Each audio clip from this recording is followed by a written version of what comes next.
Selamat sejahtera cikgu. Ya, selamat sejahtera. Apa khabar cikgu? Alhamdulillah, sihat. Cikgu, terima kasih kerana meluangkan masa bersama saya hari ini. Ya, Cikgu, bolehkah cikgu menjelaskan hubungan cikgu bersama dengan Cik Haslinda? saya mengenali Cik Haslinda ni sejak tahun 2008 setelah saya pindah ke sekolah ni. Jadi lebih kurang 18 tahun.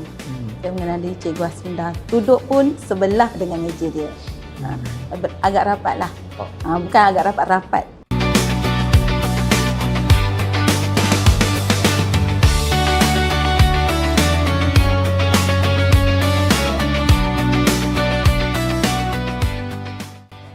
Good morning, Cik Tuna. Good morning, Sharwin.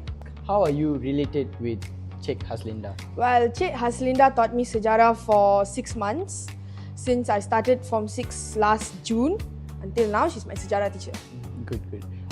What is the best lesson you think that you obtained from Cik Haslinda all this while? The best lesson I would say is her drive to keep on learning sejarah. Even though she is a sejarah teacher and she's been teaching sejarah for 20 years, she still has the drive to go and research her own extra facts, and she also loves traveling. So she's, from what she said, she goes to historical sites and do her own research. So that definitely inspires me as a sejarah, as a history freak myself. I would say that she really inspired me to do my own research and read more on, and read extra about whatever we are going to learn. Yeah. Understand.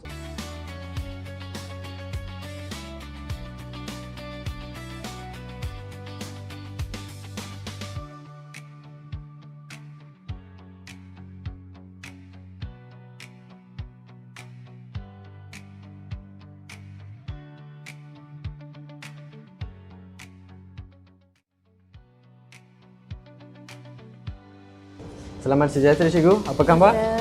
Sihat. Terima kasih kepada cikgu kerana meluangkan masa bersama saya untuk ditemu duga pada hari ini. Apakah kenangan atau pengalaman paling bermakna sepanjang cikgu berkelas sebagai guru? Ada banyak kenangan yang bermakna lah. Masa mengajar di SES pada tahun 2003.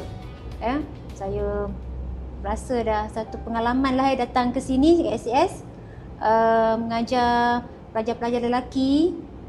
Kemudian saya mengajar ke tingkatan 6, sampailah sekarang. Jadi saya rasa itu semua pengalaman yang sangat berharga lah pada saya, paling bermakna. Dan satu benda lah yang saya dapat ingat lah, saya berasa sangat gembira kalau pelajar saya cemerlang. Bukan hanya dalam pelajaran ni, dalam akademik, tapi juga cemerlang dari segi aspek yang lain. Contohnya dari segi sasiah, sikap dan perangai dan sebagainya lah. Itu saya rasa satu benda yang sangat berharga yang saya perolehi sepanjang saya berada di SES. Kemudian satu lagi, saya ada rakan-rakan sekerja yang sangat memberikan, saya kata di sini, kawan-kawan yang sejati lah, rakan-rakan yang sejati, susah senang bersama, banyak memberikan tunjuk ajar kepada saya, sebab saya pun ada banyak kekurangan. Tak kedekut ilmu, guru-guru kat sini tidak kedekut dengan ilmu.